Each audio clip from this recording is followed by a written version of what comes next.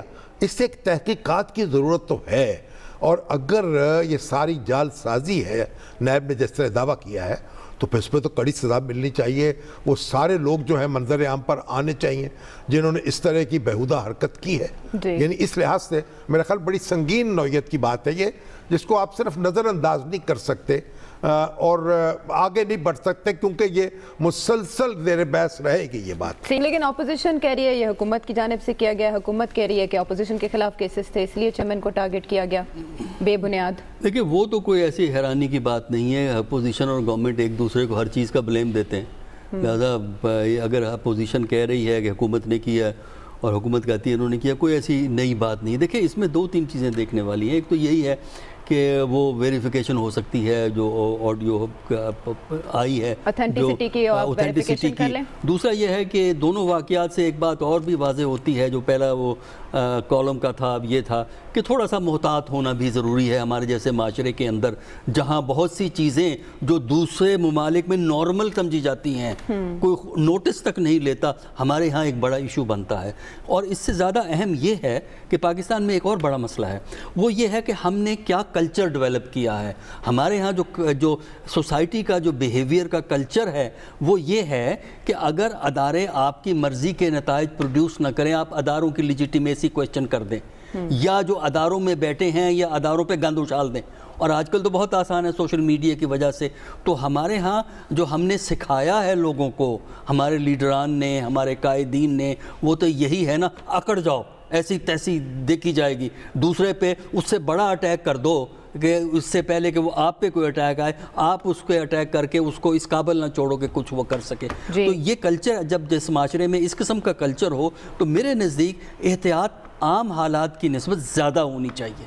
یہاں یہ تھوڑا سا مسئلہ محتاط رہنے میں کچھ توجہ کم رہی ہے، کیونکہ ہمارے معاشرے کے اندر تو یہ چیزیں کوئی ایسی، مجھے تو کوئی حیرانی نہیں ہے، آج یہ قصہ ختم ہوا ہے کل کو کوئی اور شروع ہو جائے گا، کیونکہ نیب اس وقت جو ایکشن لے رہا ہے اس میں بہت سے لوگ زد میں آ رہے ہیں، لہٰذا وہ خاموشی تو نہیں بیٹھیں گے۔ پاکستانی کلچر کے مطابق وہ لوگ خاموش نہیں بیٹھ سکتے، وہ ایک جوابی وار کریں گے۔ بالکل ٹھیک ہے، یعنی کہ آپ دو دھاری احتساب کر رہے ہیں اور آپ بالکل، آپ کی حیثیت ایسی ہے، آپ تنی ہوئی رسی پہ چل رہے ہیں تو آپ کو محتاط ہونا چاہیے خاور۔ لیکن شہباز شریف صاحب نے پہلے اجتناب کیا، انہوں نے کہا وہ اس کیمپین کا حصہ نہیں بنیں گے، اس کے بعد مسلم لیگ نون کی جانب سے ڈیمانڈ کی جاتی ہے پارلیمانی کمیٹی کی، کس کروٹ نون لیگ کا اونٹ کس کروٹ بیٹھ رہا ہے؟ جی یہ بڑا ویسے زبردست آپ نے سوال کیا ہے۔ اس سوال پہ آنے سے پہلے میں دو واقعات آپ کی خدمت میں ضرور پیش کرنا چاہوں گا۔ 2008-9 میں جب justice Iftikhar Chaudhry former chief justice ان کو سیک کیا گیا ہوا تھا، ان کا کیس چل رہا تھا، تو جسٹس رمدے وہ اس بینچ کو چیئر کر رہے تھے، وہاں پہ کچھ ویڈیو ٹیپس پیش کی گئی تھیں as an evidence against justice Iftikhar Chaudhry. تو مجھے بڑی اچھی طرح یاد ہے وہ ریمارکس جسٹس رمدے نے کہا تھا کہ ہم یہاں پہ کوئی بیڈ ٹائم جو سٹوریز ہیں وہ سننے کے لیے نہیں بیٹھے ہوئے، اگر آپ کے پاس شواہد ہیں تو وہ سامنے لے کے آئیں۔ دوسرا واقعہ جب 2014 کے اندر چل رہا تھا دھرنا، تو کچھ لوگوں نے پی ٹی آئی کے کچھ لوگوں کی اسی طرح کی کچھ آڈیو ویڈیو ٹیپس جو ہیں انہوں نے پلان کیا کہ ان کو ریلیز کرتے ہیں۔ تو کچھ انٹیلیجنس اداروں کے بڑوں کے پاس جب یہ انفارمیشن پہنچی تو انہوں نے نواز شریف صاحب سے ملاقات کی اور ان کو کہا خدا را یہ اس طرح کی جو حرکتیں اپنے لوگوں سے کہیں اس سے باز رہیں، کیونکہ یہ پنڈورا باکس کھلا تو پھر بہت یہ بات آگے تک نکل جائے گی، لہٰذا اس میں مت پڑیں۔ یہ اب پاکستان مسلم لیگ نون نے میرے خیال میں بہت اچھا انیشیٹو لیا ہے۔ اس میں دو تین، ایک جو وہ شہباز شریف صاحب نے اس وقت جسٹس قیوم صاحب کو ایک فون کال کی تھی، وہ ابھی تک انکار کر رہے ہیں، وہ بھی اس میں ڈال لیں، اس کی بھی تحقیق کروا لیں کہ وہ بھی اصلی تھی یا نقلی تھی۔ اس کے علاوہ اور بھی کچھ اس کا نتیجہ تو بھگتا نا، اس کا خمیازہ تو بھگتا نا جسٹس قیوم صاحب نے۔ اچھا میں یہ کہہ رہا ہوں کہ یہ بالکل ایاز صاحب کے ساتھ میں 100% متفق ہوں کہ یہ غیر ضروری بحث ہے۔ اب پرابلم یہ ہے کہ ہر بندے کی اپنی پرسنل ذاتی لائف ہے, اس کے اندر اب اگر اس طرح کے کام اگر شروع کر کے ریکارڈنگ کر کے کرنا شروع کر دیں. لیکن ایک جو سب سے اہم بات ہے نا عائشہ, وہ یہ ہے کہ چونکہ جو شامی صاحب نے بات کیا وہ بڑی قابل غور ہے کہ پرائم منسٹر آفس میں ایک شخص ہے جس کے ٹی وی چینل پہ یہ خبر چلی ہے. تو اب یہ پرائم منسٹر صاحب کو اپنی چارپائی کے نیچے جو ہے نا کوئی چھڑی مارنے کی ضرورت ہے کہ یہ جو خبر وہاں سے نکلی ہے, کیا پرائم منسٹر آفس میں کسی بیٹھے ہوئے شخص نے جو برطرف تو کر دیا گیا ہے, اس کا کاروائی تو کر دی گئی ہے, یا سب کچھ کہنا چاہ رہے ہیں؟ مجھے بریک پر جانا ہے, خبر ٹھیک ہے, آپ کا پوائنٹ آ گیا. سب بات یہ ہے کہ وہ پی ایم, وہ جو ان کے بارے میں تو ہم کہہ نہیں سکتے, اس حکومت کی حکمرانی کی سطح اس کے بارے میں نہ ہی کامنٹ کریں, اچھا ہے. ہمیں تو صرف وہ گفتگو ہو رہی تھی نا جو ٹیپ میں, اگر وہ وہ جو جھلکتی ہے, یا تو ہو کہ کسی کا کیس ہو نیب میں اور پھر آپ وہ رنگین گفتگو کر رہے ہیں, پھر تو بات بنتی ہے. ویسے آپ کر رہے ہیں, شگفتہ مزاجی کر رہے ہیں. اور ہمیں تھوڑا یہ ذرا ہے کہ جس کسی نے, یا تو اگر یہ صحیح ہے تو یا تو جسٹس صاحب نے وہ دی ہے یا خاتون محترمہ نے دی ہے. اگر خاتون محترمہ نے دی ہے تو بد ذوقی کا مظاہرہ ہوا. یہ رنگین مزاجی نہیں, یہ سنگین مزاجی ہے. اچھا ٹھیک ہے, اپنی اپنی تشریح ہے. اصل بات یہ ہے کہ تحقیقات ہو, یہ ہوا کیا ہے, پھر اس میں سے کوئی رزلٹ نکلے گا تو معلوم ہوگا. بہرحال انہوں نے ڈسون کر دیا چیئرمین نیب کی جانب سے, تو تردید کر دی گئی ہے. آنے والا وقت بتائے گا. کافی نہیں ہے شامی صاحب کا یہ کہنا ہے, لیکن دیکھتے ہیں کہ اس پر کمیٹی کانسٹیٹیوٹ کی جاتی ہے یا نہیں. بریک کے بعد واپس آئیں گے تو بات کریں گے کہ کہیں ہے پھوٹی ایک امید کی کرن, نوکریاں بھی ملیں گی اور گھر بھی ملیں گے. بریک کے بعد.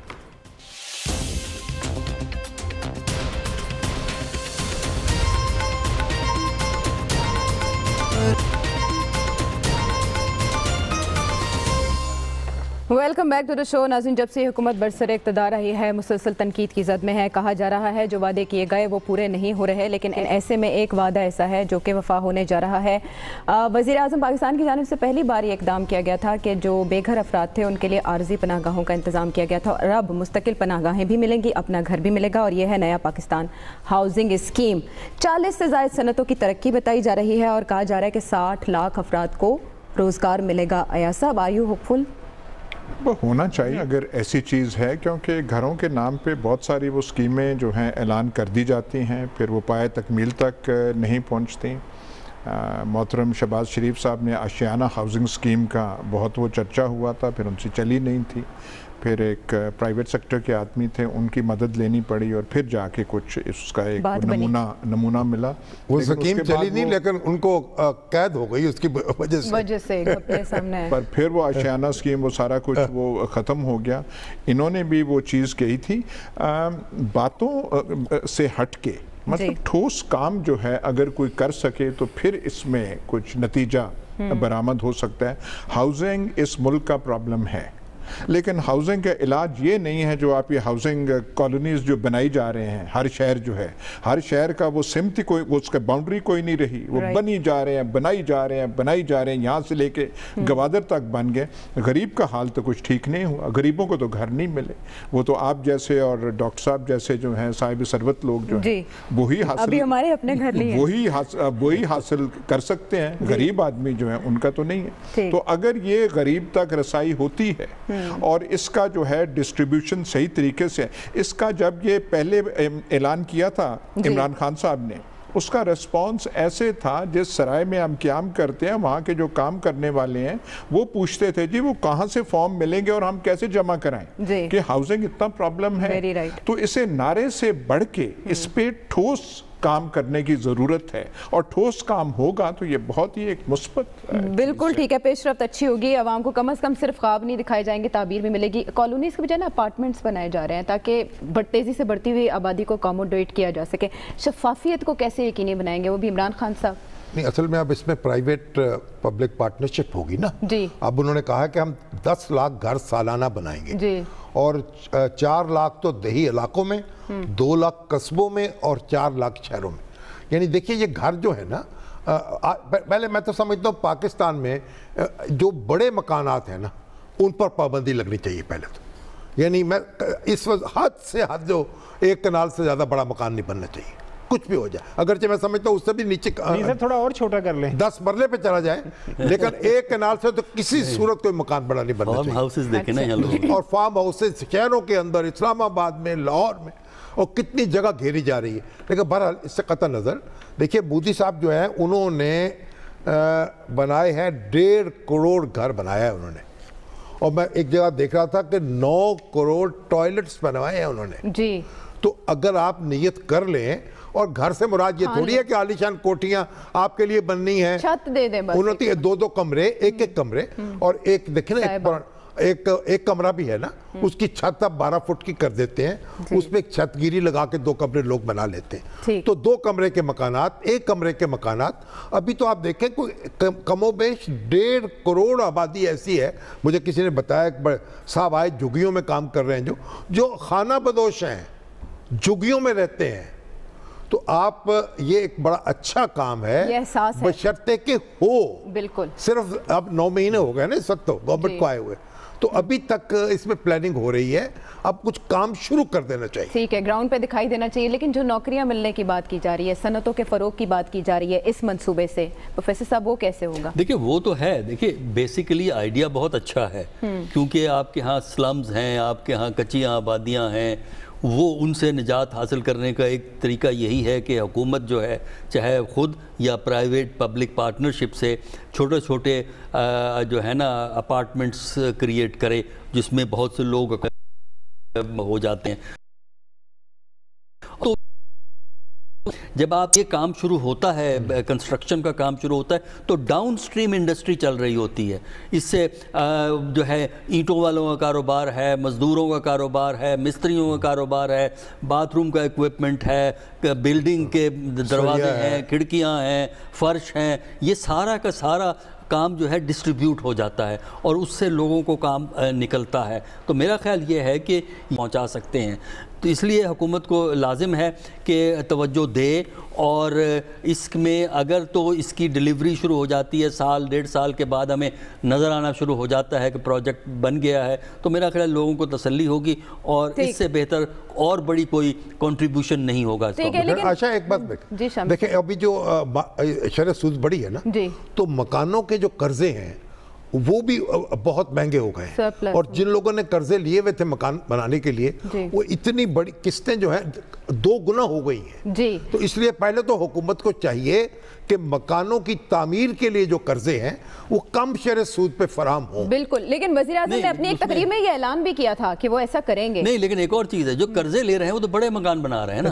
ہم تو غربا کے مکانوں کی بات کر رہے ہیں, 2 کمرے 3 کمرے والے. اگر آپ اس کے لیے حد مقرر کر دیں نا, 10 مرلے تک, 5 مرلے تک, 10 مرلے, کچے آبادیوں کے لیے, کچی بستیوں کے لیے پہلی بار کسی نے یہ احساس کیا. عائشہ یہ جو پلان ہے اپیرنٹلی تو بہت اچھا پلان ہے. بالکل آپ نے صحیح کہا کہ ورٹیکل جو ہے اکوموڈیشن پرووائڈ کی جائے گی. مطلب یہ آپ کو مکانات نہیں بنیں گے, فلیٹس بنیں گے. اور آج کل تو پوری دنیا کے اندر آپ دیکھیں, چائنا میں جا کے دیکھیں فلیٹس, وہ بھی فلیٹس بن رہے ہیں. جس طرح ابھی شامی صاحب بات کر رہے تھے, میں تو کہتا ہوں فارم ہاؤس بھی بڑے ہیں, کنال کے گھر بھی بڑے ہیں, اور بھی جو بڑے بنانا چاہتے ہیں ضرور بنائیں. لیکن جس طرح نیو یارک میں جائیں تو وہاں پہ آپ کو فلیٹس بھی ملیں گے, تو بڑے بڑے رینچز بھی ملیں گے اپنی جو بڑے ممالک ہیں. تو اس میں تو کوئی مذائقہ نہیں ہے, جس کے پاس جو جتنا پیسہ استعمال کرے. اب یہاں پہ جو 2-3 پازیٹیو چیزیں ہیں نا, وہ عائشہ یہ ہیں. ایک تو پاکستان کے اندر ایک آدھی انڈسٹری ہے جو کام کرتی ہے, جو کہ ابھی چل رہی ہے, ریئل اسٹیٹ ہے, کنسٹرکشن کی, ہاؤسنگ انڈسٹری. جس طرح ایاز صاحب نے کہا کہ ہمارے ملک کے اندر یہ جو ہاؤسنگ اسکیم ہے وہ بنی جا رہی ہیں. اگر اس میں گورنمنٹ انٹرسٹ اگر لے, تو یہ جہاں سے اپیرنٹلی ہمیں لگ رہا ہے لے گی, قرضے دیں گے, اور اس کا جو سود ہے وہ گورنمنٹ خود دے گی, تو اچھا ہے. اور عمران خان کا جو ایک ٹریک ریکارڈ رہا ہے وہ فلاحی کاموں کے حوالے سے کافی اچھا ہے. پناہ گاہیں بنی ہیں, تو اب جتنے شہروں کے اندر پناہ گاہیں بنی ہوئی ہیں, وہاں پہ ارد گرد کے جو مہیا حضرات ہیں وہ اس میں کنٹریبیوٹ کر رہے ہیں. تو میرے خیال میں یہ بہت اچھا پروجیکٹ ہے, اور حکومت بھی اس پہ کافی زیادہ سیریس ہے. پیسے انہوں نے آلریڈی اس حوالے سے ایئر مارک کر دیے ہیں. تو امید تو یہی کی جا رہی ہے کہ اس میں اچھی ہمیں جو ہے اچھی خبریں ملیں گی آنے والے ماحول میں. ذرا ٹھنڈی ہوا کا جھونکا ہے غریب عوام کے لیے, جس سے فرما رہے ہیں نا کہ بڑے بڑے مکان لوگوں کو بنانے کی اجازت ہونی چاہیے. یہ پاکستان میں زمین کم ہو رہی ہے, یہ امریکہ نہیں ہے. ایگریکلچر لینڈ آپ کھائی چلے جا رہے ہیں. معاملات ایسے ہیں جو کہ توجہ طلب ہیں, ان پہ دھیان دینا چاہیے. بالکل ظاہر ہے پھر یہ حکومت کے نوٹس میں آئے گا تو اس پر بھی کام ہوگا اور معلوم ہوگا کہ کون اپنی چادر سے تجاوز کر رہا ہے. ناظرین, پروگرام کے حوالے سے فیڈ بیک ضرور دیجیے گا. اگلے پروگرام تک کے لیے اللہ نے کے بعد.